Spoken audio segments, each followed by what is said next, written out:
e discernimento das Escrituras. A tua palavra que é eficaz,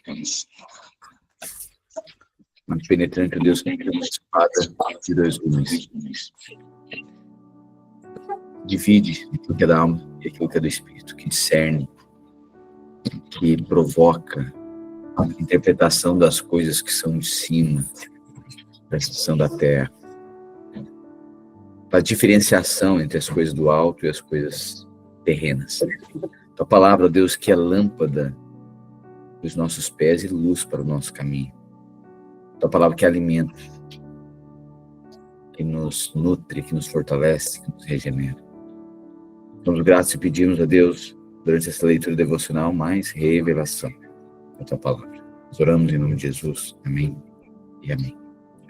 Amém, queridos. Então, capítulo 5 de Lucas, capítulo 5. Diz assim: Jesus, certo dia, perto do lago de Genezaré,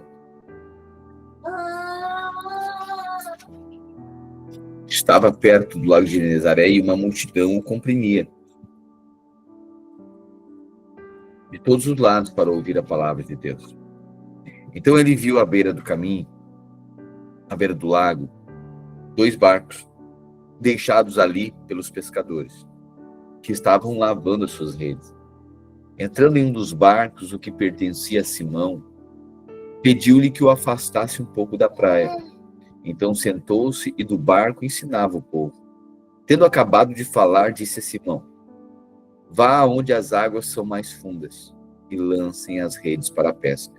Simão respondeu: mestre, trabalhamos muito a noite inteira e não pegamos nada. Porque és tu quem está dizendo isso, vou lançar as redes.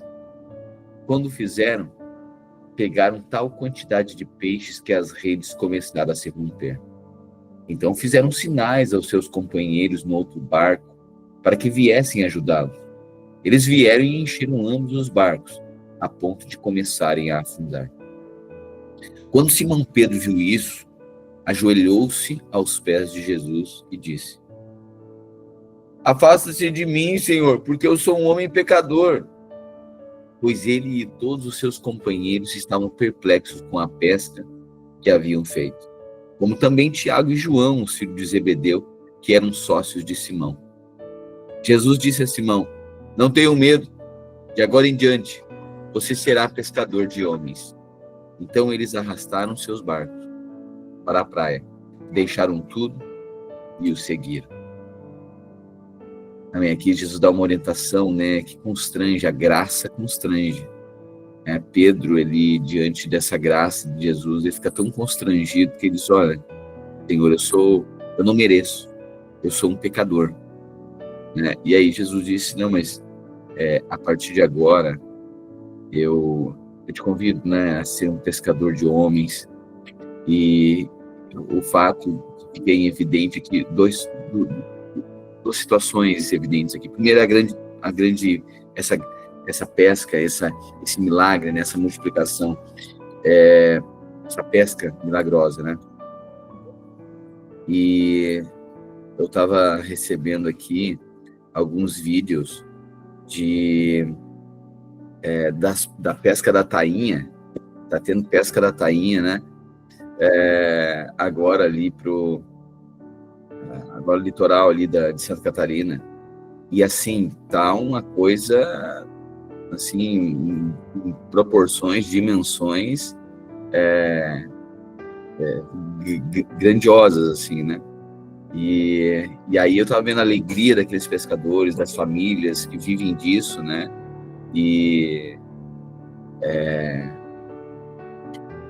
aí a alegria, eu imagino a alegria dos discípulos aqui, né, que estavam lavando as redes já, e Jesus, então, ele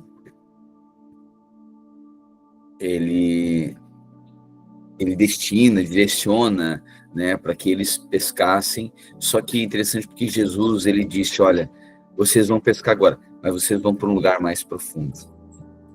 Então existem milagres, existem coisas que Deus vai fazer, mas são águas mais profundas.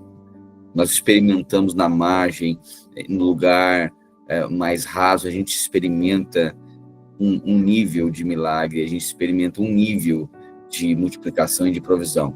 Mas quando Jesus nos convida para lugares mais profundos, a gente começa a experimentar de milagres maiores, de experiências de provisão, de abundância maiores. Foi isso que aconteceu.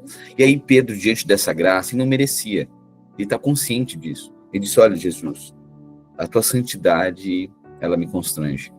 Então, afasta-se de mim. Eu sou um homem pecador, eu não mereço isso aqui. E aí Jesus denotando, então, mostrando que ele não veio para os justos, ele veio para os pecadores, né? E ele chama, então, Pedro para ser um discípulo. Estando Jesus em uma das cidades, encontrou um homem coberto de lepra. 5:12, tá? Quando ele viu Jesus, prostrou-se com o rosto em terra e suplicou, Senhor, se quiseres, pode purificar-me. Jesus estendeu a mão e tocou nele e disse, eu quero, seja purificado. Imediatamente a lepra o deixou. Então Jesus lhe ordenou, não conte isso a ninguém, mas vai e apresente-se ao sacerdote e entregue pela purificação a oferta que Moisés ordenou, para que lhe sirva de testemunho. Todavia as notícias a respeito dele se espalhavam ainda mais, de forma que as multidões vinham para ouvi-lo e para serem curadas de suas doenças. Jesus, porém, retirava-se para lugares solitários e orava. Certo dia, enquanto ele ensinava, estavam sentados ali fariseus e mestres da lei, procedente de todos os povoados da Galileia, da Judeia e de Jerusalém, e o poder do Senhor estava com ele para curar os doentes.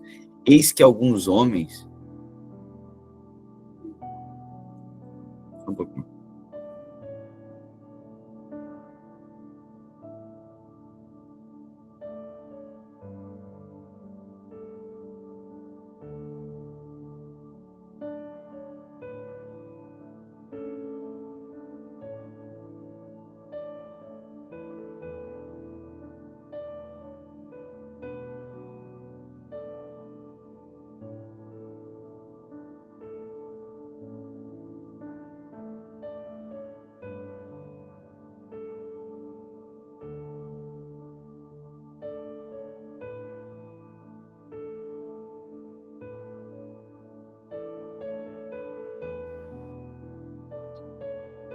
Certo dia, enquanto ele ensinava, estavam sentados ali fariseus e mestres da lei, procedentes de todos os povoados da Galileia, da Judeia e de Jerusalém.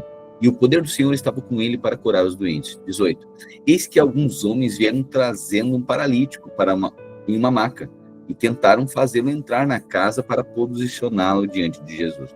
Não conseguindo fazer isso, por causa da multidão, subiram ao telhado e o baixaram na sua maca, através de uma abertura, até o meio da multidão, bem em frente a Jesus. Vendo a fé que eles tinham, Jesus disse, homem, os seus pecados estão perdoados. Os fariseus e os mestres da lei começaram a pensar, quem é este que blasfema? Quem pode perdoar pecados senão somente Deus? Como Jesus sabia o que eles estavam pensando, disse-lhes, por que pensam essas coisas no coração de vocês? O que é mais difícil dizer, seus pecados estão perdoados ou levante-se e ande? Mas para que vocês saibam, que o Filho do Homem tem na terra autoridade para perdoar pecados, disse então ao paralítico, eu digo a você, levante-se, pegue a sua maca e vá para sua casa. Imediatamente ele se levantou diante de todos, pegou a maca e estivera deitado, e foi para casa glorificando a Deus. Todos ficaram admirados e glorificaram a Deus. Estavam cheios de temor e diziam, hoje vimos coisas extraordinárias. Depois disso, Jesus saiu e viu um publicano, chamado Levi, sentado na coletoria. Ele lhe disse, olha só, Jesus viu um publicano chamado Levi, sentado na coletoria, e ele disse, siga-me. Levi se levantou, deixou tudo e o seguiu. Então Levi ofereceu a Jesus um grande banquete na sua casa. Uma grande multidão de publicanos e outras pessoas comiam com eles. Contudo, os fariseus e aqueles mestres da lei, que eram da mesma facção, reclamaram aos discípulos de Jesus. Por que vocês comem e bebem com publicanos e pecadores? Jesus lhes disse, não são os que têm saúde que precisam de médico, mas sim os doentes. Eu não vim chamar os justos, mas os pecadores ao arrependimento.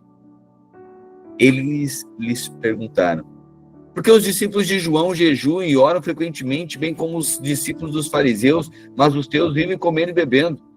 Jesus respondeu: vocês podem fazer os convidados do noivo jejuar enquanto o noivo está com eles? No entanto, virão dias, quando o noivo lhes será tirado. Naqueles dias jejuarão. Então contou-lhes essa parábola. Alguém tira um remendo de roupa nova e o costura em roupa velha? Se o fizer, estragará a roupa nova. Além disso, o remendo da nova não se ajustará à velha. E ninguém põe vinho novo em odres velhos. Se o fizer, o vinho novo romperá os odres, se derramará e os odres se estragarão. Ao contrário, o vinho novo deve ser posto em odres novos. E ninguém, depois de beber o vinho velho, prefere o novo disso, pois diz: o vinho velho é melhor. Certo sábado, Lucas 6, enquanto Jesus passava pelas lavouras de cereal, os seus discípulos começaram a colher espigas. Então, debulhando-as com as mãos, comiam os grãos. Alguns fariseus disseram: por que vocês estão fazendo o que não é permitido no sábado? Jesus lhes respondeu: vocês nunca leram o que fez Davi quando ele e os seus companheiros estavam com fome? Ele entrou na casa de Deus, tomou e comeu os pães da presença, que era permitido apenas aos sacerdotes, e os deu também aos seus companheiros. Então acrescentou: o Filho do Homem é Senhor do sábado. Em outro sábado, ele entrou na sinagoga e começou a ensinar. Havia ali um homem cuja mão direita era atrofiada. Os fariseus e os mestres da lei estavam procurando um motivo para acusar Jesus. Por isso observavam atentamente para ver se ele o curaria no sábado. Jesus, porém, sabia o que eles estavam pensando e disse ao homem da mão atrofiada: levante-se e venha para o meio. Ele se levantou e foi. Jesus lhes disse: eu pergunto, o que é permitido fazer no sábado? O bem ou o mal? Salvar a vida ou matar? Então olhou para todos os que estavam à sua volta e disse ao homem: estenda a mão. Ele a estendeu e ela foi restaurada. Eles, porém, ficaram furiosos e começaram a discutir entre si o que poderiam fazer contra Jesus. Em um daqueles dias, Jesus saiu para o monte a fim de orar e passou a noite orando a Deus. Ao amanhecer, chamou seus discípulos e escolheu 12 deles, a quem também designou apóstolos. Simão, a quem deu o nome de Pedro; André, o seu irmão; Tiago, João, Filipe, Bartolomeu, Mateus, Tomé, Tiago, filho de Alfeu, Simão, chamado Zelotes, Judas, filho de Tiago, e Judas Iscariotes, que veio a ser o traidor. Jesus desceu com eles e parou em um lugar plano. Estavam ali muitos dos seus discípulos e uma grande multidão de toda a Judéia, de Jerusalém e do litoral de Tiro e de Sidom, que vieram para ouvi-lo e serem curados de suas doenças. Os que eram perturbados por espíritos imundos ficaram curados, e todos procuravam tocar nele, porque dele saía poder e curava a todos. Ele olhou para os seus discípulos e disse: bem-aventurados os pobres, pois a vocês pertence o reino de Deus. Bem-aventurados os que agora têm fome, pois serão satisfeitos. Bem-aventurados os que agora choram, pois haverão de rir. Bem-aventurados serão vocês quando os odiarem, os excluírem da companhia deles, os insultarem e tratarem com desprezo o nome de vocês, considerando-o maligno, por causa do Filho do Homem. Regozijem-se nesse dia e saltem de alegria, que grande é a sua recompensa no céu, pois assim os antepassados deles trataram os profetas. Mas ai de vocês ricos, pois já receberam a sua consolação. Ai de vocês que agora têm fartura, porque passarão fome. Ai de vocês que agora riem, pois lamentarão e chorarão. Ai de vocês quando todos falarem bem de vocês, pois assim os antepassados deles trataram os falsos profetas. Interessante nessa denúncia de Jesus aqui, né? Ai de vocês quando todos falarem bem de vocês, pois assim os antepassados deles trataram os falsos profetas. Lembra? No Velho Testamento, os falsos profetas, né? Ninguém confrontava. Eles eram celebrados pelos reis. Mas os profetas mesmo, né? Os profetas maiores, lembra disso? Elias, perseguido. Né? Você vai ver o Ezequiel, você vai ver os profetas sendo perseguidos, os reis resistindo eles, né? Então isso também é para a nossa vida. Não é que a gente vai ser inconsequente com as pessoas, não tem como. Aquele que se posiciona para estabelecer a vontade de Deus na terra, aquele que abre a boca para que alguém seja transformado pela palavra, inevitavelmente, em algum momento ele será perseguido, será mal falado, será resistido. E aí nos coloca também em um grande desafio. Muitas vezes a gente não quer falar porque a gente quer ser uma ótima pessoa. Né? A gente quer que todo mundo goste de nós. Pois é, mas aí a gente não tem um compromisso com a verdade, não tem um compromisso com a palavra, e aí se torna o quê? Se torna um falso profeta. A gente só fala aquilo que o povo quer ouvir, e não aquilo que precisa ouvir. Né? Mais uma vez, a gente fala essa verdade com o Espírito de Cristo, né? Sempre para ganhar, para que a pessoa com o coração, que a pessoa seja transformada, não é para machucar ninguém. Se não é aquela coisa, né? Se a nossa verdade é para machucar as pessoas, não é uma virtude, passa a ser um defeito, né? Agora, o que Jesus está dizendo, ele disse, olha, ai de vocês, quando todo mundo falar bem de vocês. Não tem como, gente. Não tem como. Uma pessoa que é posicionada, ela certamente vai ser resistida. Não tem como. Então vai ter aqueles que vão gostar, ok, mas tem aqueles que vão perseguir, que vão falar mal, que vão caluniar, que vão resistir, né? Que vão falar às escondidas, resistir, mesmo conhecendo, né? Conhecendo a sua vida, conhecendo a verdade, né? É assim. E aí Jesus disse, olha, ai de vocês. Primeiro ele diz, bem-aventurados são vocês quando vocês foram perseguidos, né? Por causa da justiça. Alegrem-se por isso. O contrário é verdadeiro. Ele diz, olha, ai de vocês também quando todos falarem bem de vocês. Pois assim os antepassados deles trataram os falsos profetas. Aí,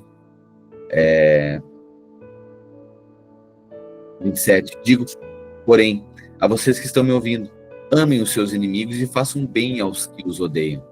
Bendigam aqueles que os maldizem. Orem por aqueles que os maltratam. Se alguém bater em você uma face, ofereça-lhe também a outra. Se alguém tirar de você a capa, não impeça de tirar a túnica. Dê a todo aquele que lhe pede. E se alguém tirar o que pertence a você, não exija que o devolva. Como desejam que as pessoas façam a vocês, assim façam a elas. Se vocês amarem aqueles que os amam, que mérito terão? Até os pecadores amam aqueles que os amam.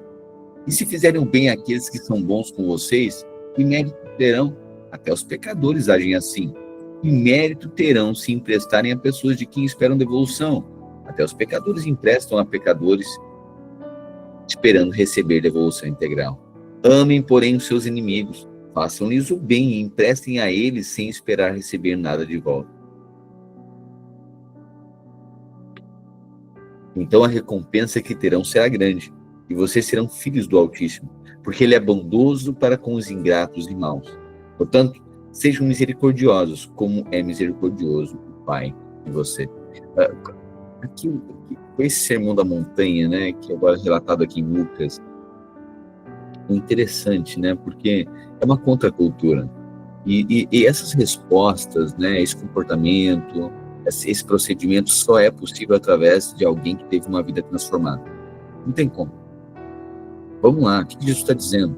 Isso aqui para mim é muito, muito óbvio, né? Já falei sobre isso. Irmão, perdão.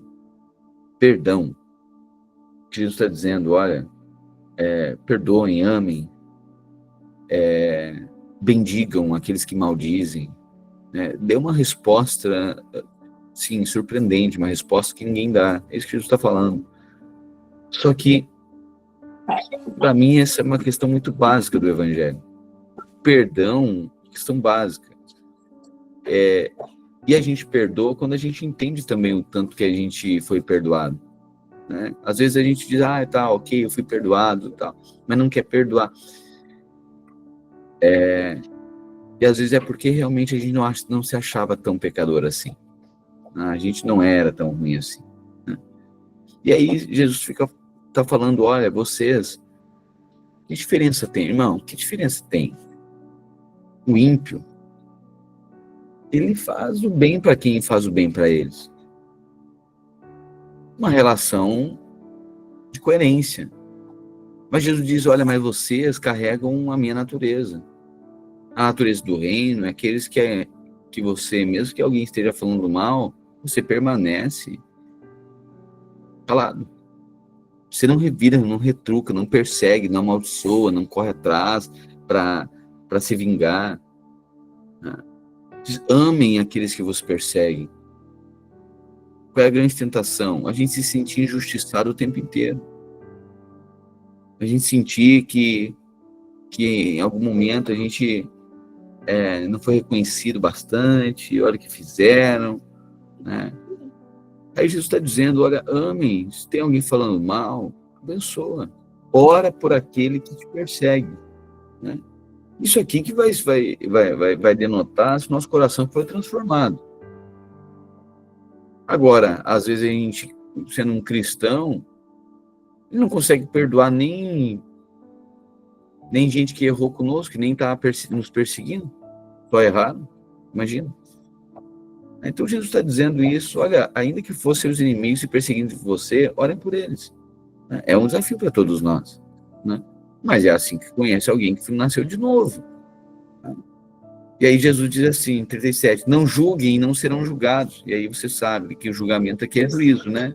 Não façam juízo e vocês não receberão juízo. Não condenem e não serão condenados. Perdoem e serão perdoados. Deem e será dado a vocês uma boa medida, calcada, sacudida e transbordante. Será dada a vocês, pois a medida com que medirem será usada para medir vocês. Jesus também fez a seguinte comparação. Pode um cego guiar outro? Não cairão ambos em um buraco? O discípulo não está acima do seu mestre, mas todo aquele que for bem preparado será como seu mestre. Porque você repara no cisco que está no olho do seu irmão, mas não se dá conta da viga que está no seu próprio olho? Como você pode dizer ao seu irmão, irmão, deixe-me tirar o cisco do seu olho, se você mesmo não consegue ver a viga que está no seu próprio olho? Hipócrita, tire primeiro a viga do seu olho, e então você verá claramente para tirar o cisco do olho do seu irmão. Nenhuma árvore boa dá fruto ruim, tampouco uma árvore ruim dá fruto bom. Toda árvore é reconhecida pelo fruto que dá. Ninguém colhe figos de espinheiros, nem uva de ervas daninhas. O homem bom tira coisas boas da bondade que entesoura no coração, mas o homem mau da sua maldade tira coisas más, pois a boca fala o que está cheio do coração. Outra coisa interessante aqui, né, que Jesus está dizendo, olha, que tudo tem a ver com uma questão de natureza. Se a árvore é boa, ela vai dar frutos bons. Se a árvore é ruim, vai dar frutos maus. A boca vai falar aquilo que está cheio do coração. Eu sei que a gente é perito em dizer, eu tô com a cabeça quente, olha só. Irmãos, que a nossa primeira... Sabe, normalmente, eu percebo isso, às vezes, é aqueles que carregam, que a primeira resposta sempre é resistindo. A primeira resposta é resistindo, é sendo orgulhoso, é revidando. A primeira resposta não é quebrantando, não é quebrantado, não é quebrantamento. A primeira resposta que dá, a pessoa resiste, a pessoa bate, a pessoa ela fala mal, ela se ressente. Primeira resposta. Que é isso que está no coração. E aí Jesus está dizendo, olha, não tem como, se a árvore for boa, o fruto será bom. Se a árvore for má, o fruto será mau. O homem bom tira coisas boas que estão entesouradas no coração, mas o homem mau da sua maldade tira coisas más, pois a boca fala do que está cheio o coração. A palavra de Deus vai dizer que enganoso é o coração do homem. É por isso que nós precisamos, em Cristo, ter um coração transformado, um coração regenerado, um coração renovado, um coração ressurreto, né? Que morre na cruz, mas se ressuscita, é um coração, é um desejo, é um caráter em Deus. Que aí sim, a primeira resposta, ela vem do Espírito. E é isso que Jesus está dizendo. A boca vai falar aquilo que está cheio do coração. Então, que a minha boca é só a boca na primeira, e é no primeiro teste, é na primeira pegada, é no confronto. Sabe quais são as nossas, aquilo que está no nosso coração? É aquilo que é imprevisível. Sabe aquela coisa involuntária, imprevisível, é muito rápido. Os testes, normalmente, do nosso coração, não é uma coisa que você consegue pensar na resposta. Não, é tudo muito, muito rápido. Aconteceu algo e aí já diz, mas então quer dizer, ou seja, a pessoa já se ressentiu, é imediato. Né? Mostra que está no coração. Né? Ou a pessoa diz, não, tudo bem. Então vai dizer, tá, então eu vou sofrer o dano. É isso, tá bom? Não vou sofrer o dano. Ou seja, você percebe que existe sempre uma perspectiva que tudo é Cristo, né? A pessoa não está mais no centro. Acho que o grande desafio é Cristo no centro. Se a gente vê tudo que o nosso chamado é se parecer com Cristo, isso tudo vai fazer sentido. Né? Ok, por que estou passando isso aqui? Não, beleza, é Cristo tratando a minha vida. Ponto. É Cristo forjando meu caráter. Estava conversando hoje pela manhã com uma pessoa, e aí a pessoa estava dizendo, quando a gente entende, né, que isso tudo se trata de Deus nos forjando para a eternidade, tudo muda. É que a gente acha que tudo diz respeito a essa vida aqui de 70, 80, 90 anos. Mas não, Deus está forjando nosso caráter para a eternidade. Então tudo se trata, na nossa vida, todas as coisas cooperam para esse bem, do caráter de Cristo ser forjado em nós, nos parecermos com Ele. Por isso que daí a gente sai do centro. Não tem mais a ver conosco. Então todas as coisas, deu ruim, é o Senhor tratando, levando para um novo nível de fé, tratando coisas da minha vida. Aí a gente é difícil reconhecer isso, mas a gente daí vai reconhecer, a gente precisa reconhecer, não, é porque que eu sou duro demais mesmo, sou soberbo, o Senhor está me mudando meu caráter, me fazendo mais parecido com Ele. É sobre isso. Não tem como. Né?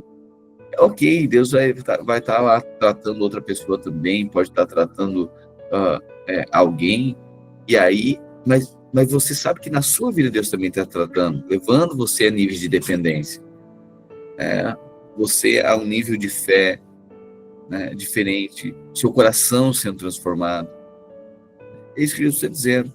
Olha, o nosso coração precisa, e aí que esse seja o nosso desejo, né, que o nosso coração seja transformado e que a nossa primeira resposta seja de submissão, que a nossa primeira resposta sempre seja de quebrantamento, né, de interpretar isso que é Deus, né, que não é o homem. Normalmente a nossa resposta é o quê? De ressentimento ou de quebrantamento? De perdão ou de sentimento de injustiça? Né? Normalmente, diante de uma palavra, diante de um confronto, a gente já está pronto para revidar ou a gente quebranta, derrama o coração? Qual é a nossa resposta? Jesus está dizendo, olha, se a árvore for boa, vai dar fruto bom. Não tem como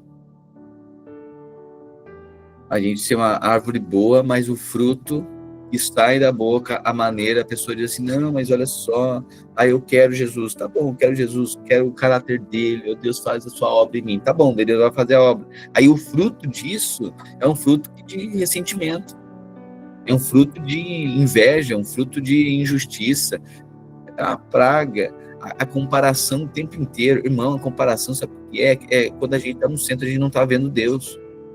A gente está comparando sempre o outro. Mas olha, por que foi assim para ele? Por que para mim foi diferente? Por que para ela foi desse jeito? Por que para mim foi do outro jeito? Comparação. Não ver Deus. É porque para o outro, vamos lá. É chegar, ô Jesus, que história é essa? Que para esse aí, tu diz que ele tinha que cumprir a lei, só vender as coisinhas que ele tem, e de seguida aí tá valendo, ele vai ter lugar no reino. Mas para mim, o Senhor disse que eu tinha que nascer de novo. Por que são duas regras, são medidas diferentes? Né? Não, porque o problema dele é um problema de comportamento, o teu problema é um problema de coração. E a gente normalmente quer usar o outro como régua para medir a gente. Por que o outro foi diferente? Quer ver irmão dentro de casa? Sempre injustiça. Quer ver? Vamos lá. Quando a gente ia servir, quem já foi pobre aqui, já sabe como é que é. A gente ia servir um pouquinho de Pepsi ou Coca-Cola, colocava nos copos. Aí você colocava assim, ia colocar uma gotinha mais 2 gotinhas no outro, mais 2 gotinhas para ser igualzinho. Porque nós é no limite do certo, nós é o certo, quando nos convém, sabe? É sempre a medida para ver se está sendo igual para todo mundo. E não é assim. Deus vai tratar cada um segundo o coração de cada um. E Deus não é pelo mérito, senão a gente vai ficar o tempo inteiro vendo que Deus vai abençoar mais o outro e não a gente. Por que que esse aqui foi tratado daquele jeito? E daí, sabe, a gente começa a interpretar as coisas no nosso coração, só para vitimizar. A gente procura, a gente fica buscando coisa para que alguém, motivo para se ressentir, e vai achar. Por que fizeram? Olha só, Deus do céu, alguém esquecer da gente, convidar um monte de gente esquecer da gente, né? Ó, tá vendo? E nunca é Deus. Será que não é Deus? É Deus. Então, sim, a gente precisa ir para um caminho para entender que tudo tem a ver com Cristo, tudo tem a ver com Ele nos forjando. Então quer dizer que nunca ninguém pode errar conosco? Pode, mas não tem a permissão de Deus? Não tem. Então é Deus usando isso para nos tratar. Também o que precisa ser tratado de mim? Bom, isso aí. A injustiça, o sentimento de injustiça, o sentimento de coitadinho, o vitimismo. O Senhor forjando, usando, não estou dizendo que o errado é certo. Não estou dizendo que a pessoa que errou está certa. Estou dizendo que todas as coisas cooperam para o nosso bem. Estou dizendo que até a maldição, aparente erro, Deus pode transformar em bênção. A questão é que o Senhor vai tratando a nossa vida, o nosso caráter. Sabe? E o nosso desejo, irmão, que seu desejo, que o meu desejo seja, Senhor, e da minha boca, no primeiro, na coisa imediata, né? No confronto imediato, na situação, ali, na primeira palavra, a palavra que vem para ofender, aqui seja encontrado um coração de cordeiro, sabe? Um coração como de Cristo. Qual é a sua primeira resposta diante de uma situação conflituosa? Bateu o carro, o que faz? Já sai xingando todo mundo, dizendo que eu culpado. É assim? Porque o ímpio também faz isso. Num primeiro confronto, uma palavra torpe, uma palavra que alguém fez uma piada que você sabe que ela é diretamente ofensiva. E aí, revida? Qual é a primeira coisa que sai do nosso coração? Por isso que Jesus está falando, a boca fala o que está cheio do coração. Quando vem alguém falando mal de alguma coisa, nos nossos ouvidos, ele encontra qual é o coração que é achado? Um coração que é transformado, que vê Deus nas coisas, que já elimina toda fofoca, toda contenda, todo disse-me-diz, que leva o outro para a cruz e diz, irmão, está errado. Está falando isso para mim, mas na verdade é Deus na tua vida. Ou a gente já ouve isso na perspectiva sempre como se fosse nós, comigo também foi assim, olha só, que injustiça fizeram contigo. À medida que a gente está medindo o outro, é porque a gente também é assim. Será que a gente não vê Deus? Que diferença tem entre nós e o mundo se a gente fica ressentido por qualquer coisa, se sente injustiçado, a gente mede segundo o outro e está dizendo, olha, por que para aquela pessoa é diferente de mim? E a gente aí sabe, a gente arruma um monte de coisa para ser vítima, irmãos. Você tem mostrado tanto isso e removendo o véu, acabar com a justiça própria, esse vitimismo, irmãos, isso é diabólico, é demoníaco, sabe? Rejeite isso na sua vida, na nossa vida, sabe? Não tem espaço na minha vida para esse vitimismo, tudo, irmão, tudo é o homem no centro, vitimismo, olha o que fizeram para mim, olha o que aconteceu, não me reconheceram, não me celebraram, falaram isso aqui, me desprezaram, fui humilhado, meu Deus do céu, o seu evangelho não se trata disso. A diferença a gente vive do mundo. Cristãos não transformados, coração sempre cheio de consciência de si. O evangelho se trata agora da consciência de Cristo. Ninguém vai ser transformado olhando para o problema. Ninguém vai ser transformado olhando para as injustiças. A gente vai ser transformado olhando para Cristo. Portanto, sabe, que o nosso coração seja encontrado um coração que em tudo vê Cristo. É Cristo. É Deus. É Deus. Você pode dizer isso na sua vida. É Deus. Temporada que você está vivendo. É Deus. Todas as coisas cooperam para o bem daqueles que amam a Deus. Só que eu sei que o bem para nós é benefício. O bem para Deus é entrega. É Deus. Não é o diabo, não é o homem. É Deus. E aí o Senhor vai transformando, vai gerando um coração que é tratável, ensinável, manso. A gente quer ser manso, né? A gente quer ser manso de coração. A gente quer ser puro de coração. O que vai acontecer? Situações para expor nosso coração, sabe? E que a nossa boca, ela transborde vida. Sabe, quando alguém vir conversar conosco, ou quando nós conversarmos com alguém, o que a gente procura? Alguém que vai reforçar a cruz, o caráter de Cristo em nós? Ou alguém que vai lamber as nossas feridas? Alguém que vai passar pano, vai dizer, nossa, coitadinho, meu Deus, que fizeram isso contigo, sério que está acontecendo isso, tu não merece isso, tu é grandes coisas na vida. Sabe? E é isso que a gente procura. Celebração o tempo inteiro. Jesus está dizendo, olha, ninguém colhe figo de espinheiro. E ninguém colhe uva de ervas daninhas. O homem bom tira coisas da bondade que entesoura no coração. Mas o homem mau, da sua maldade, tira coisas más. Meu Deus, queridos. Só o Espírito Santo mesmo para transformar um coração. Eu conheço gente, coração ruim, coração mau e perverso. Primeira coisa, sempre resiste à autoridade. Sempre eles. Eles fizeram isso. Porque eles não sei o quê. Que não avisaram no devido tempo que tinha que avisar. Que não chamaram. Agora, assim, de surpresa, eu já não vou. O que adianta? Meu Deus. Sabe? É quando a coisa é imediata, quando a coisa é rápida, já vem a resposta do coração. Não, eu já não. Quem está pedindo para mim de novo? Porque eu, sempre eu. Né? É essa coisa, essa injustiça rápida que vai revelando o nosso coração. Ah, mas eu já não fiz. Quem está querendo que eu faça mais ainda?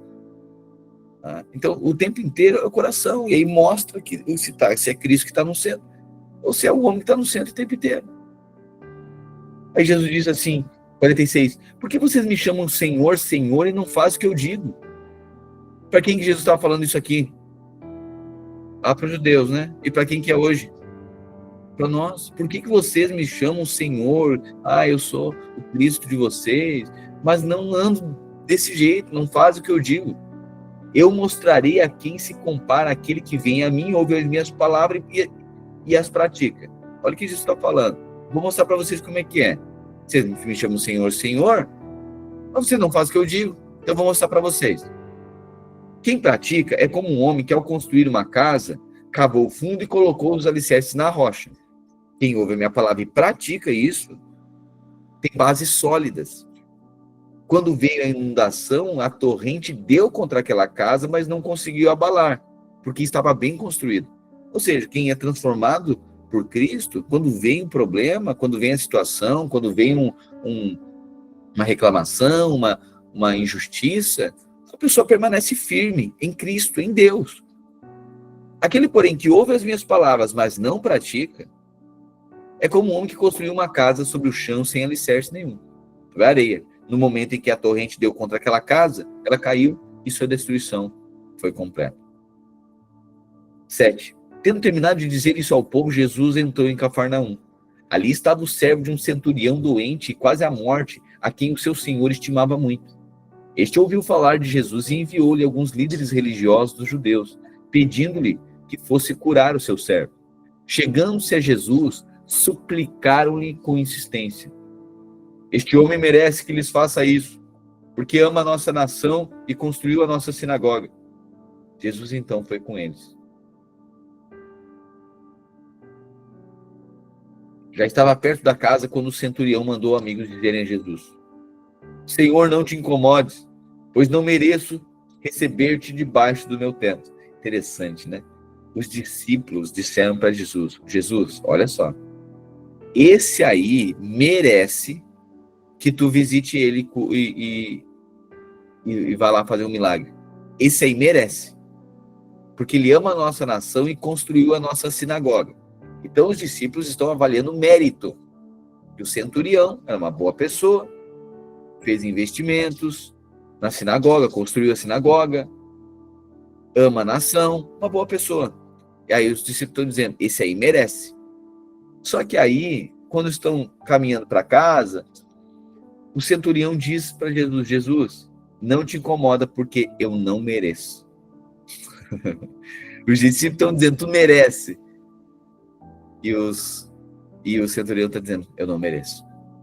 Eu não mereço. Olha que coração aqui. É por isso que recebe. Porque o mérito anula a graça de Deus. Mérito exige pagamento, recompensa. Para mérito é recompensa, é pagamento. Mas graça não. E aí ele diz, Jesus, não te incomodes, pois não mereço receber debaixo da minha casa, do meu teto. Por isso nem me considerei digno de ir ao teu encontro. Basta que digas uma palavra e o meu servo será curado.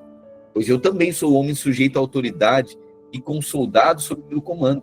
Eu digo a um, vá, e ele vai. A outro, venha, e ele vem. Diga ao meu servo, faça isso, e ele faz. Ao ouvir isso, Jesus admirou-se dele e, voltando-se para a multidão que o seguia, disse, eu lhes digo que nem mesmo em Israel encontrei tamanha fé. Então os homens que haviam sido enviados voltaram para casa e encontraram o servo restabelecido.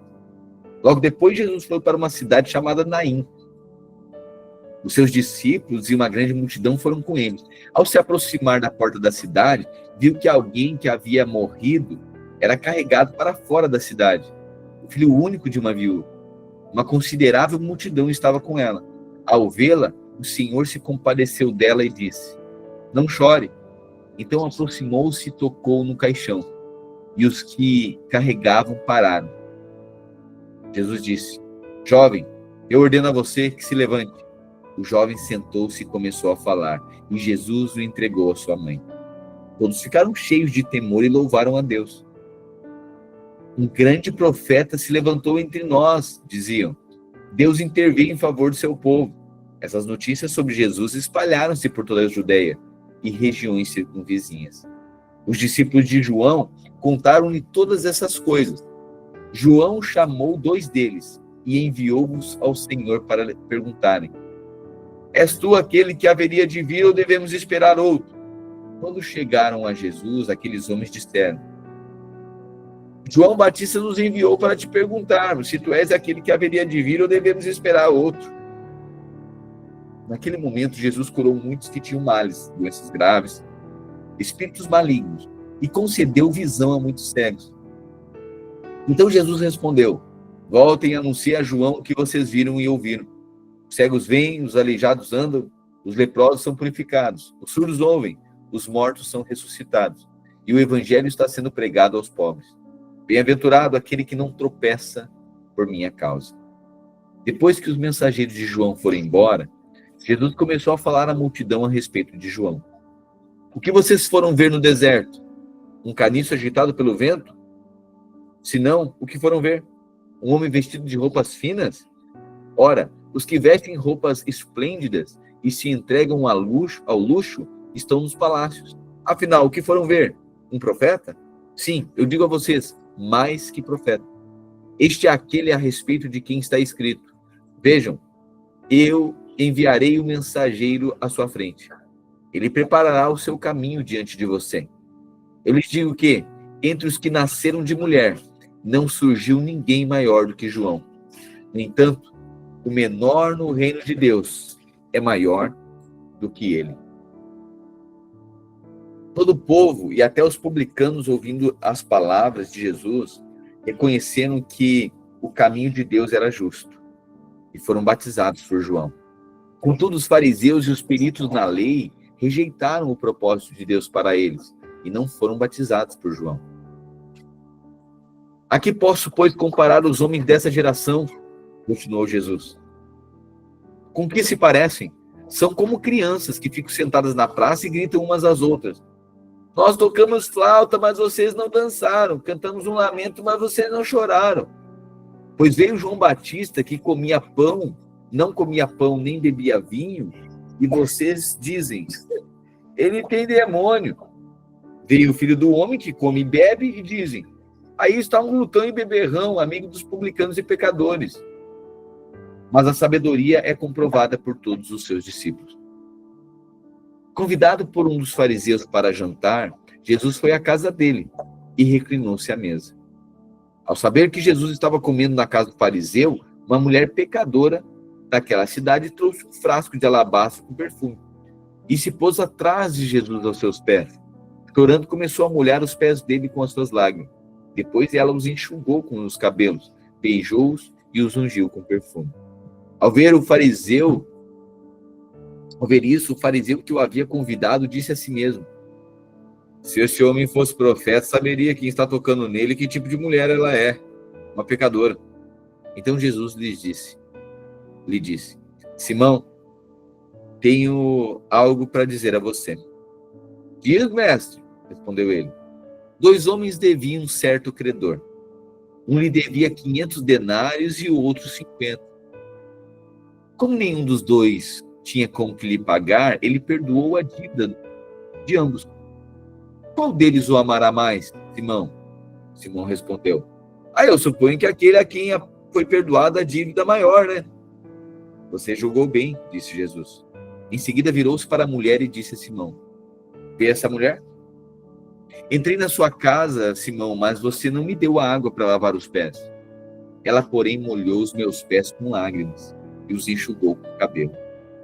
Você não me saudou com um beijo, mas esta mulher, desde que entrei aqui, não parou de beijar os meus pés. Você não ungiu minha cabeça com óleo, mas ela derramou perfume nos meus pés.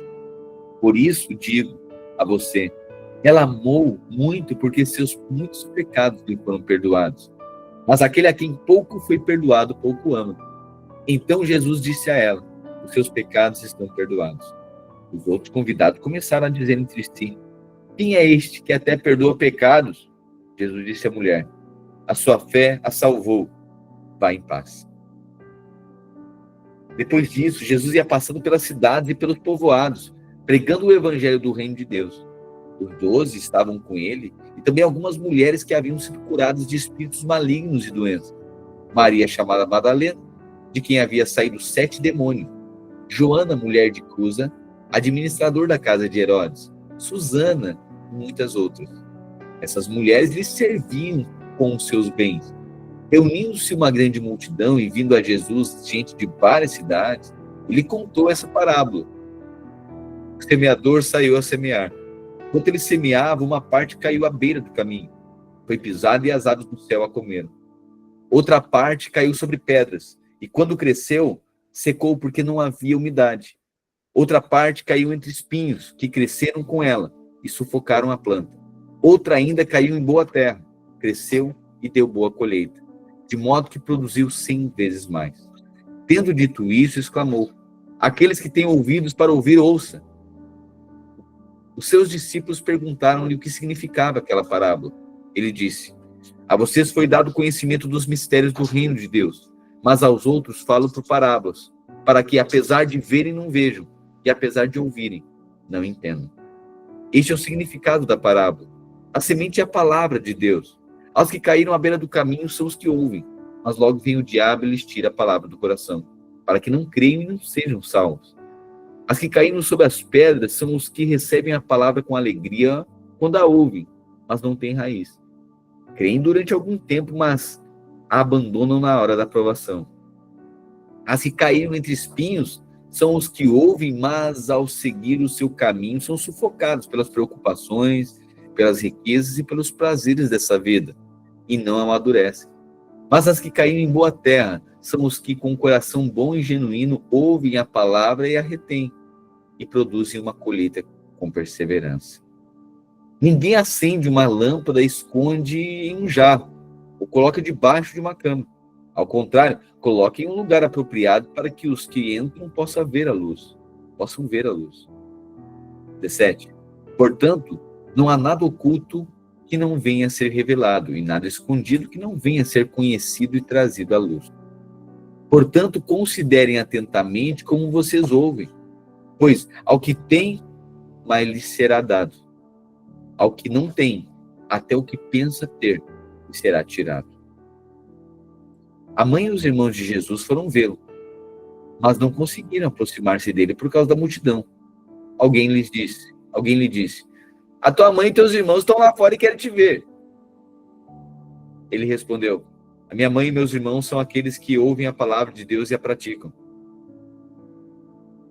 Certo dia, Jesus entrou no barco 22 com seus discípulos e disse: vamos para o outro lado do lago. Então partiram. Enquanto navegavam, ele adormeceu. Abateu-se sobre o lago um forte vendaval, de modo que o barco estava sendo inundado, e eles corriam um grande perigo. Os discípulos foram acordá-lo, clamando: mestre, mestre, nós vamos morrer! Ele se levantou e repreendeu o vento e a violência das águas. A tempestade cessou e tudo ficou calmo. Então perguntou-lhes: onde está a fé de vocês? Amedrontados e admirados, perguntaram uns aos outros: quem é este que até os ventos e as águas dá ordem e eles lhes obedecem? Navegaram para a região dos Gerazenos, que fica do outro lado do lago, partindo da Galileia. 27. Quando Jesus pisou em terra, foi ao encontro dele um endemoniado daquela cidade. Fazia muito tempo que aquele homem não usava roupas nem vivia em casa alguma, mas do sepulcro. Quando viu Jesus, gritou, prostrou-se aos seus pés e disse em alta voz: que queres comigo, Jesus, filho do Deus Altíssimo? Suplico-te que não me atormentes. Porque Jesus havia ordenado que o espírito imundo saísse daquele homem, pois muitas vezes tinha se apoderado dele.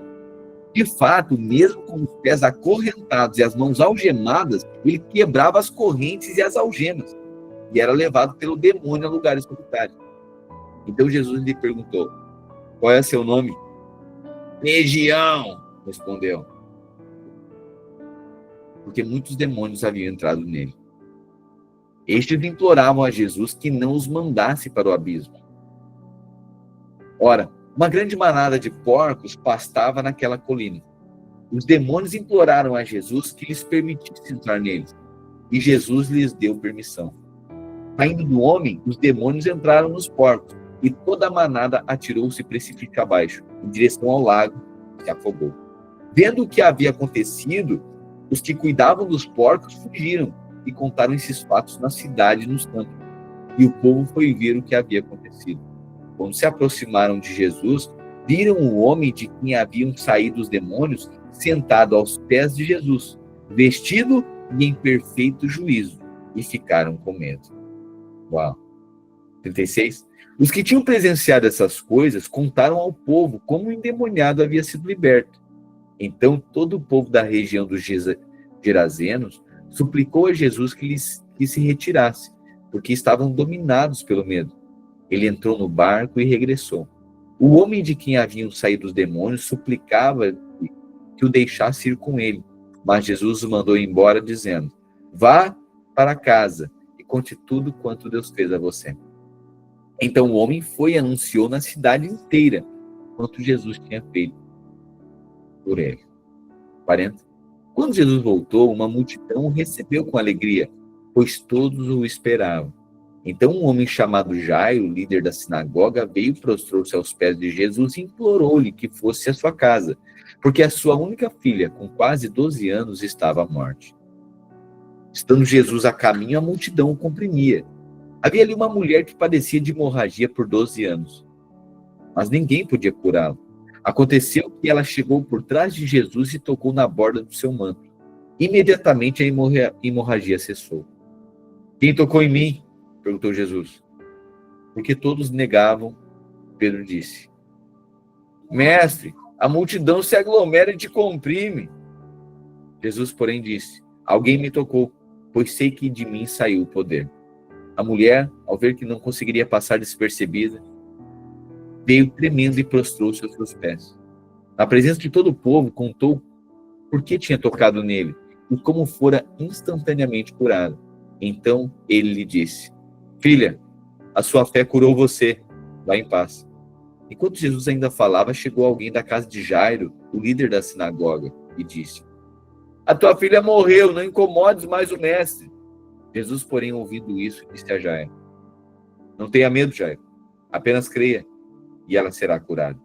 Quando chegou à casa de Jairo, não deixou ninguém entrar com ele, exceto Pedro, João, Tiago, o pai e a mãe da criança. Enquanto isso, todo o povo estava se lamentando e chorando por ela. Não chorem, disse Jesus, pois ela não está morta, mas dorme.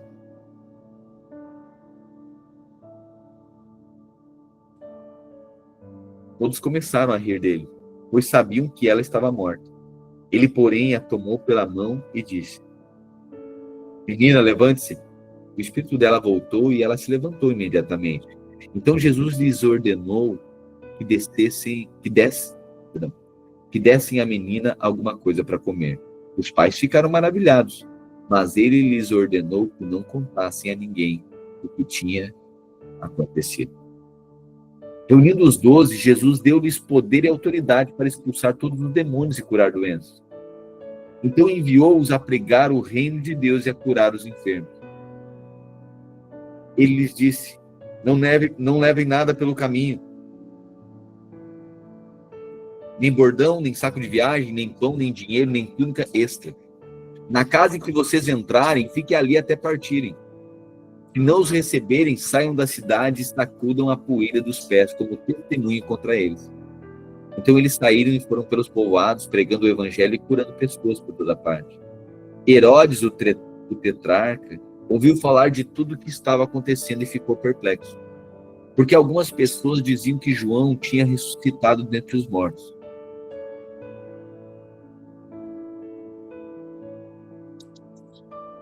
Outros, que Elias tinha aparecido. Ainda outros, que um dos profetas do passado tinha voltado à vida. 9. Herodes, porém, disse: Eu mandei decapitar João. Quem, pois, é este de quem ouço essas coisas?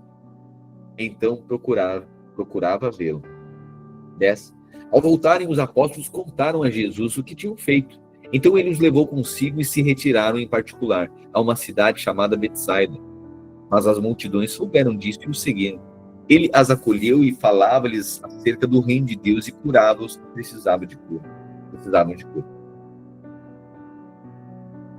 Ao entardecer, os 12 aproximaram-se dele e disseram: Despede a multidão para que possam ir aos campos e povoados vizinhos e encontrar comida e pousada, porque aqui estamos em lugar deserto.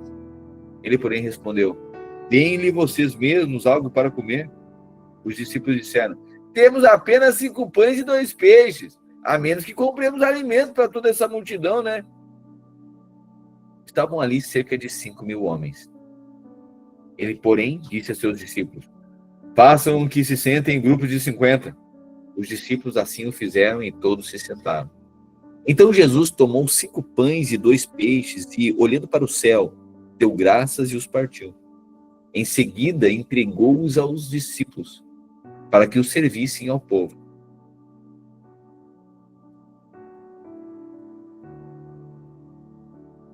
Todos comeram e ficaram satisfeitos, e os discípulos recolheram 12 cestos cheios de pedaços que sobraram. Certa vez, Jesus estava orando em particular e seus discípulos estavam com ele. Então lhes perguntou: Quem as multidões dizem que eu sou? 19. Eles responderam: Alguns dizem que tu és João Batista, outros dizem que tu és o Elias, ainda outros dizem que tu és um profeta do passado que ressuscitou. E vocês? Quem dizem que eu sou? Perguntou. Pedro respondeu: Tu és o Cristo, o Filho do Deus vivo. Jesus os advertiu severamente de que não contassem isso a ninguém. Ele disse: O Filho do Homem tem que sofrer muitas coisas e ser rejeitado pelos anciãos, pelos chefes dos sacerdotes, pelos mestres da lei, ser morto e ressuscitar no 3º dia. Jesus dizia a todos: Se alguém quiser vir após mim, negue-se a si mesmo, tome diariamente a sua cruz e siga-me. Pois quem quiser salvar a sua vida, perderá. Mas quem perder a própria vida por minha causa, salvará. Pois que adianta o homem ganhar o mundo inteiro e perder ou destruir-se a si mesmo?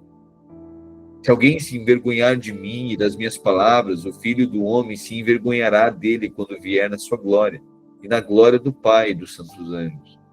Em verdade lhes digo que alguns dos que aqui se acham, de modo nenhum experimentarão a morte antes de verem o reino de Deus. 28. Aproximando-se 8 dias depois de dizer essas coisas, Jesus tomou Pedro, Tiago e João e subiu a um monte para orar. 29. Enquanto orava, a aparência do seu rosto se transformou, e suas roupas ficaram brancas e resplandecentes. Surgiram 2 homens que começaram a conversar com Jesus. Eram Moisés e Elias. Apareceram em glorioso esplendor e falaram sobre a partida de Jesus, que estava para se cumprir em Jerusalém. Pedro e seus companheiros estavam dominados pelo sono. Acordando subitamente, viram a glória de Jesus e 2 homens que estavam com ele. Aconteceu que, ao se afastarem de Jesus, Pedro, sem saber o que dizia, falou: Mestre, que bom é estarmos aqui, né? Façamos 3 tendas, uma para ti, uma para Moisés e outra para Elias. Ele não sabia o que estava dizendo. Enquanto ele ainda falava, apareceu uma nuvem que os envolveu. Ficaram com medo ao entrar na nuvem. Dela saiu uma voz que dizia: Este é meu filho amado, em quem eu tenho prazer. A ele ouvi. Tendo soado a voz, Jesus ficou só. Os discípulos guardaram isso somente para si. Naqueles dias, não contaram a ninguém o que tinham visto. No dia seguinte, quando desceram do monte, uma grande multidão veio ao encontro dele. Um homem da multidão bradou: Mestre, suplico-te que olhes para o meu filho, pois é o único que tem. Um espírito domina. De repente, o menino grita, o espírito sacode com violência e faz espumar pela boca. Dificilmente o abandona antes de machucá-lo muito. Roguei a seus discípulos que os expulsassem, mas eles não conseguiram. Jesus respondeu: Ó geração incrédula e perversa, até quando estarei com vocês e terei que suportá-los? Traga-me aqui o seu filho. Ao se aproximar o menino, o demônio lançou-o por terra, sacudindo-o violentamente.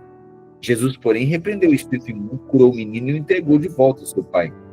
Todos ficaram atônitos ante a grandeza de Deus. Estavam todos maravilhados com tudo que Jesus fazia. Ele disse aos seus discípulos: Ouçam atentamente o que vou dizer. O Filho do Homem está para ser entregue nas mãos dos homens. Contudo, não entendiam o que isso queria dizer. Era-lhes encoberto para que não o entendessem. E tinham receio de perguntar-lhe a respeito de tudo. Começou uma discussão entre os discípulos acerca de qual deles seria o maior.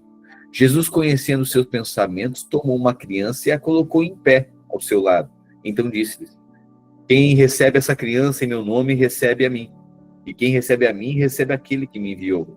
Pois aquele que entre vocês for o menor, este será o maior. Mestre, disse João, vimos um homem expulsando demônios em teu nome e procuramos impedi-lo, porque ele não era um dos nossos. Não o impeçam, disse Jesus, pois quem não é contra vocês é a favor de vocês. Aproximando-se o tempo em que seria elevado aos céus, Jesus partiu resolutamente em direção a Jerusalém. Ele enviou os mensageiros à sua frente, que entraram em um povoado samaritano para lhe fazer os preparativos. Mas o povo dali não o recebeu, porque ele se dirigia para Jerusalém. Ao verem isso, os discípulos Tiago e João perguntaram: Senhor, quer que façamos cair fogo do céu para destruí-los? Jesus, porém, voltando-se, repreendeu. Então ele e os seus discípulos foram para o outro povoado. Quando andavam pelo caminho, um homem disse a Jesus: Eu te seguirei para onde quer que fores. Jesus respondeu: As raposas têm tocas e as aves têm ninhos nos céus, mas o Filho do Homem não tem onde reclinar a cabeça. Olha só o que Jesus está dizendo, né? Que tem um preço. Né? Tem preço. Para seguir Jesus tem um preço. Ao outro, Jesus disse: Siga-me. Ele, porém, respondeu: Ô Jesus, deixa eu ir primeiro sepultar o meu pai. Jesus lhe disse: Deixe que os mortos sepultem os seus próprios mortos. Você, porém, vá e proclame o reino de Deus. Você imagina, gente. Imagina. Querer enterrar o pai. Né? Sabe, tem muita coisa que na vida com Deus vai ter preço, vai ter renúncia. E sempre vai fazer. Vamos lá, se chegasse alguém aqui, né, um dos irmãos aqui dissesse, pastor, olha só, a gente está marcado agora à tarde, né? Está marcado de nós anunciarmos, de nós fazermos uma visita, de nós pregarmos o evangelho, ou à noite um GC, ou uma reunião, alguma coisa. E aí, e alguém disse assim, só que eu preciso enterrar um parente meu pai. Imagina o pastor falar assim, eu falar assim, irmão, olha só, deixa que os teus parentes lá enterrem os mortos. E tu cumpre, vai viver o teu chamado. Você imagina? Você ouvisse isso. Pastor inconsequente, olha só, o que está fazendo com a vida do outro, para que tudo isso? Ixi, olha a quebrar. O que Jesus está dizendo? Existem renúncias. Não tem como, a vida com Deus vai ter renúncias. E aí, olha só que ele fala. Deixe que os mortos sepultem seus próprios mortos. Você, porém, vai e proclame o reino de Deus. A outro, Jesus disse. Ainda outro disse para Jesus, né? Vou seguir-te, Senhor, mas deixe-me primeiro voltar a despedir da minha família. Jesus respondeu, ninguém que põe a mão no arado e olha para trás é apto para o reino de Deus. Você lembra que o endemoniado gadareno, Jesus expulsou os demônios, ele queria seguir Jesus. O que Jesus disse para ele? A gente acabou de ler. Leu poucos versículos atrás aí, capítulo atrás. Para onde que Jesus mandou o gadareno que queria seguir ele? Para a família, né? É isso, Chay. Para a família. Jesus diz, não, tu vai pregar para a tua família. Aí tem outro dizer, ô Jesus, eu até quero te seguir, mas eu quero primeiro resolver umas coisas com a minha família. Jesus diz, ninguém tendo posto uma mão no arado, olha para trás. Não está apto para o reino de Deus. Ou seja, para alguns o preço vai ser agora ter a redenção da sua família. Para outros, vai ter que renunciar a essa família. Você percebe isso? Com preço, ou renúncia. É aquele que Deus vai dizer, tu que é o tempo inteiro segurar dessa gente, agora tu que vai ser um canal para redimido, vai ter que suportar essa gente, vai ter que ser expressão, tá? Vai ter que ser a minha expressão lá dentro, expressar meu caráter. Aí é renúncia o tempo inteiro, suportar a gente difícil. Talvez era o gadareno, né? Tem que permanecer lá. E para outros, Deus está dizendo, sai do meio da tua terra, do meio da tua parentela e vai para a terra que eu te mostrarei. Você vê? Então o preço é diferente. A renúncia, são renúncias diferentes, né? Depois disso, o Senhor designou, capítulo 10, outros 72. Então primeiro foram 12 e depois foram 72 discípulos. E os enviou de 2 em 2 adiante dele, a todas as cidades e lugares para onde ele estava prestes a ir. Ele lhes disse, a colheita é grande, mas os trabalhadores são poucos. Peçam, portanto, ao Senhor da colheita que envie trabalhadores para a sua colheita. Vão, eu os envio como cordeiro no meio de lobos. Não levem bolsa, nem saco de viagem, nem sandálias, e não saúdem ninguém pelo caminho. Quando entrarem em uma casa, digam primeiro, paz a essa casa. Que ali houver um homem de paz, a paz de vocês repousará sobre ele.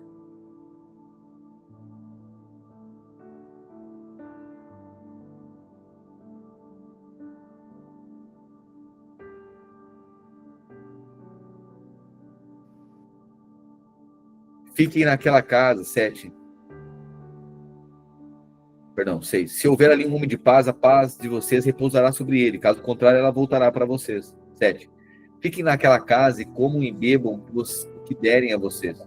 Pois o trabalhador é digno do seu salário. Não fiquem mudando de casa em casa.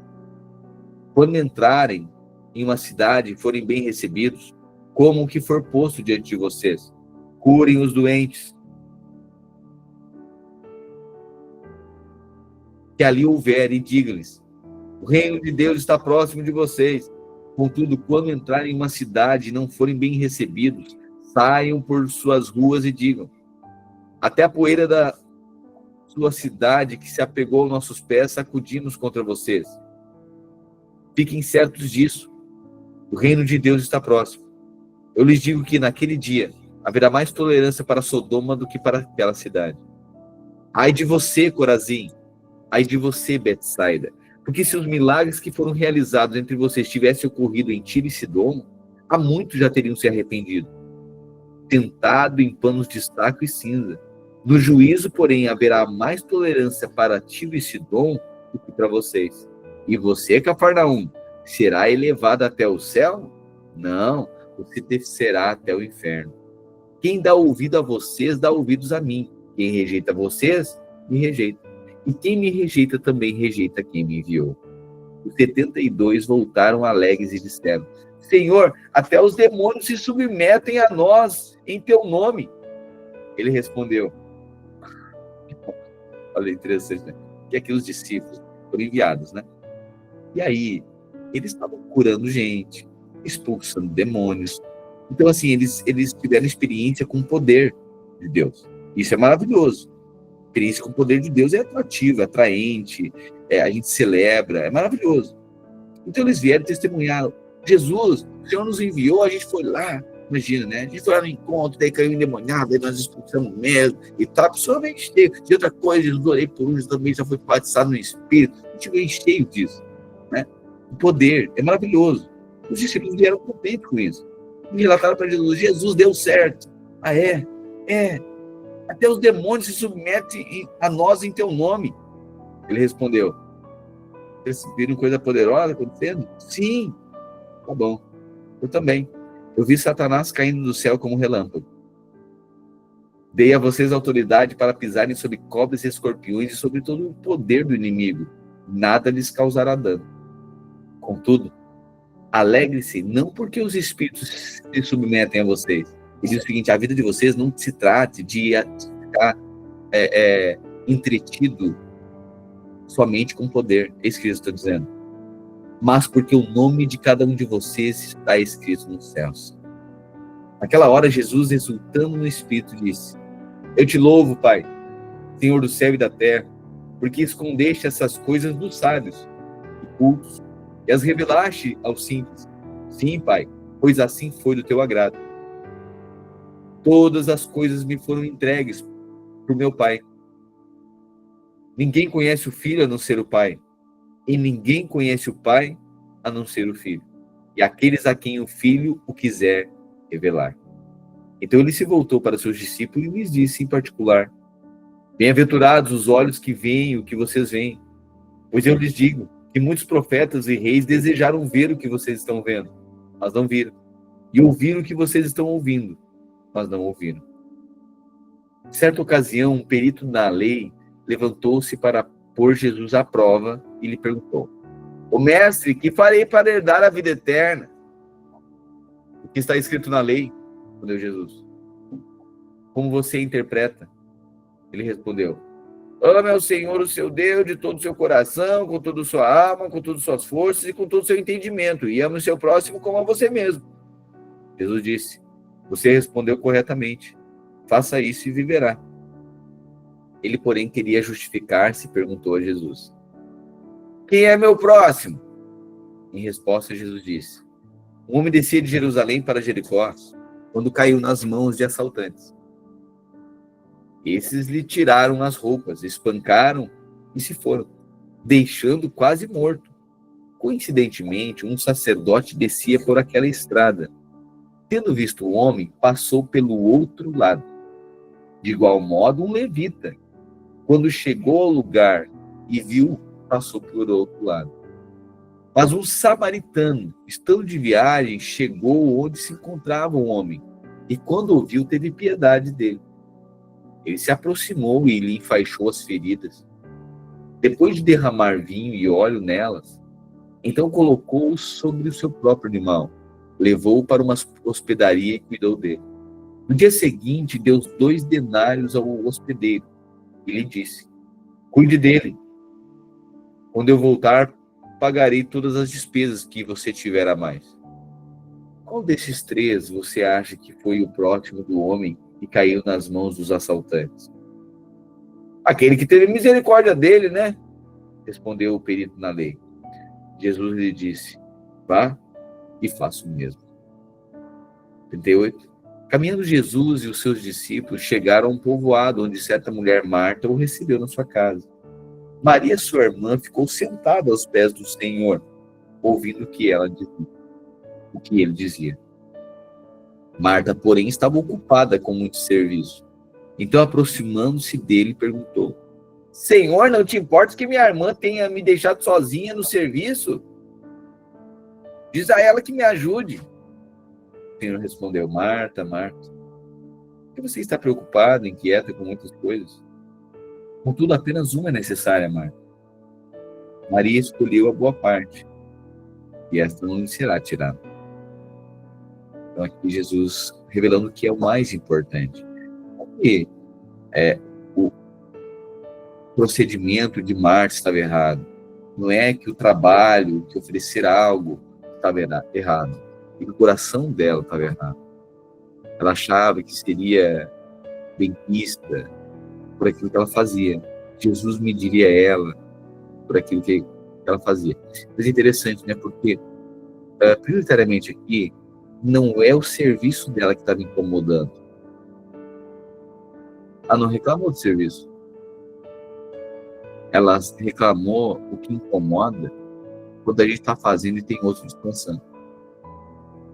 A gente mede normalmente por que existe alguém ali desfrutando, a gente que está fazendo tanta coisa, mas tem outro que está recebendo. Por que a gente que está se esforçando tanto, mas Deus abençoa o outro ali? Então, propriamente, às vezes, não é o preço que a gente está pagando, mas é quando a gente vê que o outro está sendo beneficiado. Isso nos incomoda.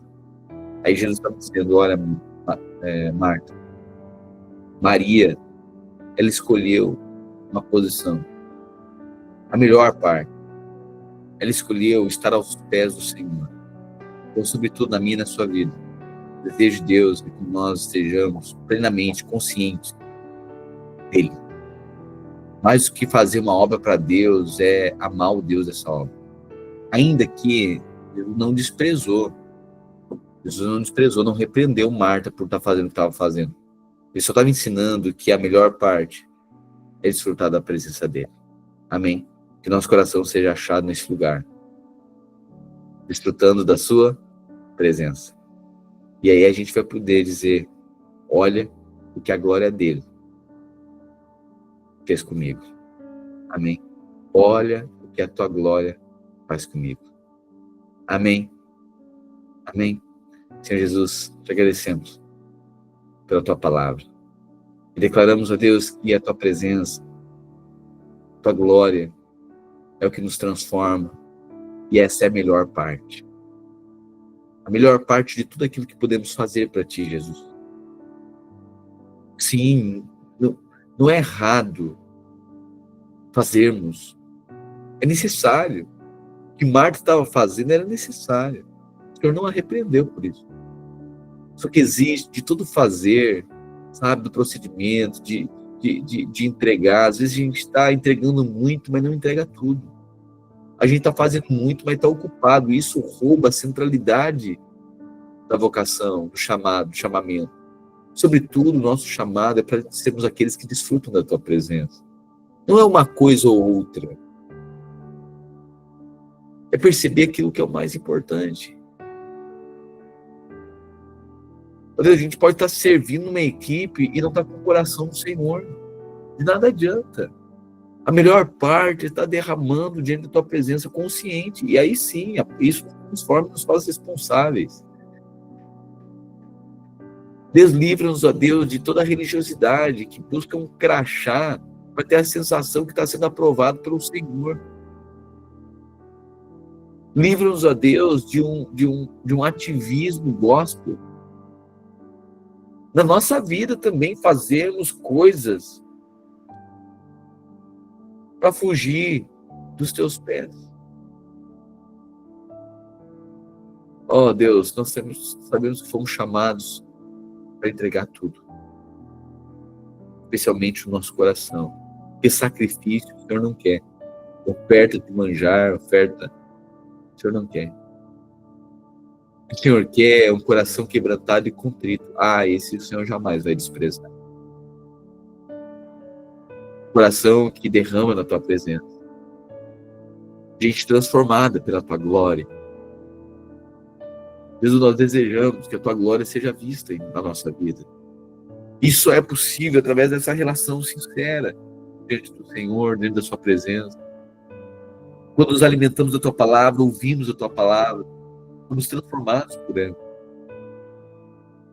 Nosso desejo é que a tua glória seja vista em nós. Sejamos uma expressão da tua glória, da tua vontade. Essa presença que faz diferença. Essa presença que transforma toda a nossa vida. Quero declarar, Deus, que cada um de nós nesse dia está sendo cada vez mais imerso na presença. A gente já carrega ela, mas chegou o tempo, Deus, de nós manifestarmos, presença manifesta. Olha o que tua glória faz. Tua glória nos faz prosperar, tua glória nos faz firmar os nossos pés. Tua glória nos faz crescer em fé, em maturidade. Tudo tem a ver com a tua glória. Nós oramos e declaramos que nós escolhemos a melhor parte. E a melhor parte é a tua presença. Nós queremos a tua presença. Em nome do Senhor Jesus. Amém e amém. Amém, querido irmão. Você escolheu a melhor parte. Amém. E essa presença é uma presença manifesta. Amém. Hoje à tarde, hoje à noite. Coloque uma canção aí, canções que têm marcado o seu coração. E derrame o seu coração na presença de Deus. Essa é a melhor parte. Essa é a melhor parte. Amém? Amém? Graça e paz. Uma boa tarde para você. Amanhã nos encontramos aqui novamente. Lembrando, você, membro, você já recebeu o convite para o Bem Casados. Faça a sua inscrição rapidamente, ok? Porque a gente precisa liberar também para outras pessoas e realizar o convite para outras pessoas também, ok? Se Bem Casados, nós vamos estender o convite a pessoas, a convidar, a gente vai fazer convites para pessoas que é de cunho evangelístico também, ok? Mas aí a gente precisa garantir, saber a quantidade, que você garanta a sua presença, ok? Vai ser uma noite maravilhosa, vai ter um jantar maravilhoso também, você aí já recebeu o convite, né? Então, organize, preciso que você nos ajude em relação a isso, ok? Para a gente ser o mais eficiente possível, mais efetivo possível também. Também o encontro, está chegando o encontro, amanhã inicia o encontro, ok? E você que vai servir, faça a sua inscrição rapidamente também. E você que tem irmãos aí do GC, que ainda não fizeram essa inscrição, ou você tem convidados, oriente para fazer a inscrição o quanto antes, ok? Porque nós temos muitas demandas, temos que organizar todos os quartos, temos que organizar a equipe, fazer convocação. Então, se cada um fizer aí o quanto antes a sua inscrição, facilita. Amém? Lembrando isso, ok, Bem Casados, ok, e encontro também. É isso. Amém? Boa tarde para você, grato por você estar aqui junto comigo, expostos diante da presença que nos transforma e que é a melhor parte. Amém? Paz, queridos.